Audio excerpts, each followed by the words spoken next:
It's not unusual to see a journalist typing at a computer. To see Fareed Zakaria in a quiet moment working in his Midtown office, that's a different story.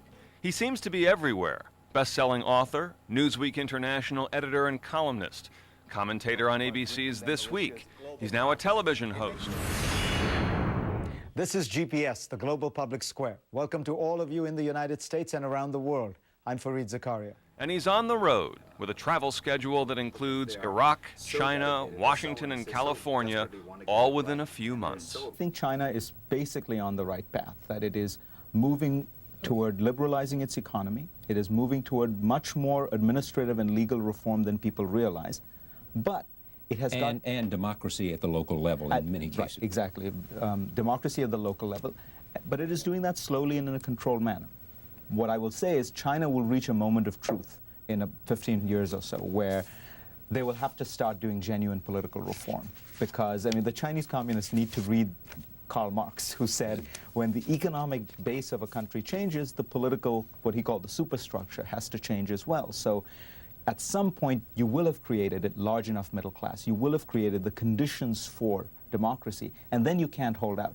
You see, every liberalizing autocracy wants to be Lee Kuan Yew, wants to be Singapore's Lee Kuan Yew, where he's liberalized the economy, created a modern society, but no political democracy. In every other case, when you've modernized the economy, created a middle class, they've wanted democracy. You've had to do political reform.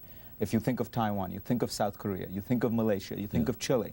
Singapore is weird. It's a tiny country, very well run. It is the only country over $10,000 per capita GDP that is not a democracy.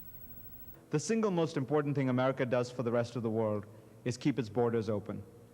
By practicing what I call unilateral free trade, which is to say we keep our tariffs low regardless of what others do.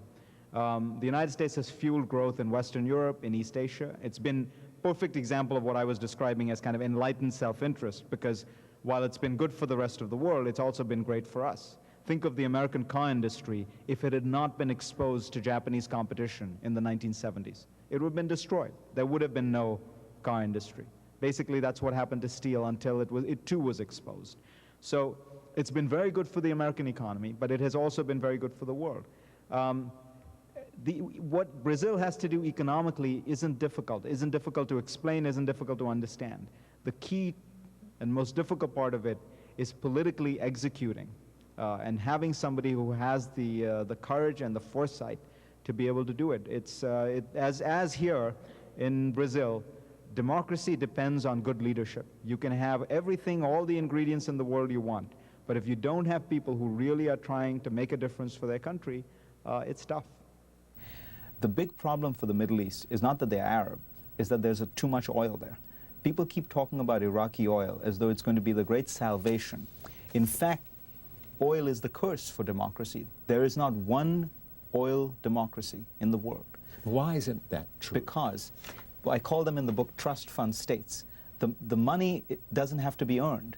So when a state doesn't have to create the laws, the framework, the policies that produce, that generate wealth, when all they have to do is drill in the ground, you end up with this weird thing, a rich country, but with a feudal... People in control are rich and... Right, the people in control, and it's feudal, it's unmodernized.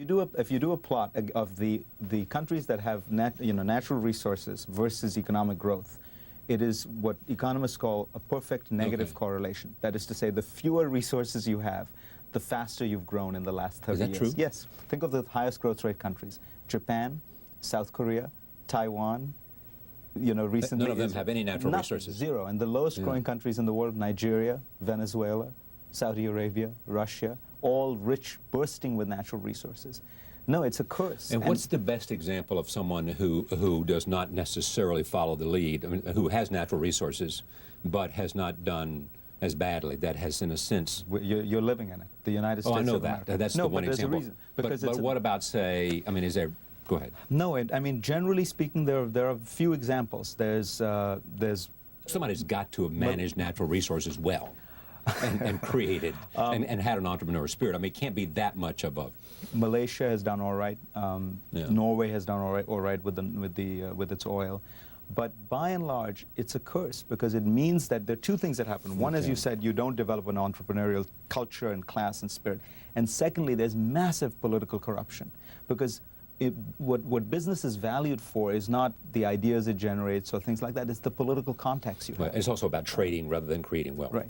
If you think about it, the entire Middle East, all of the Middle East, if you take oil out, the total exports of the Middle East are equal to the exports of Finland.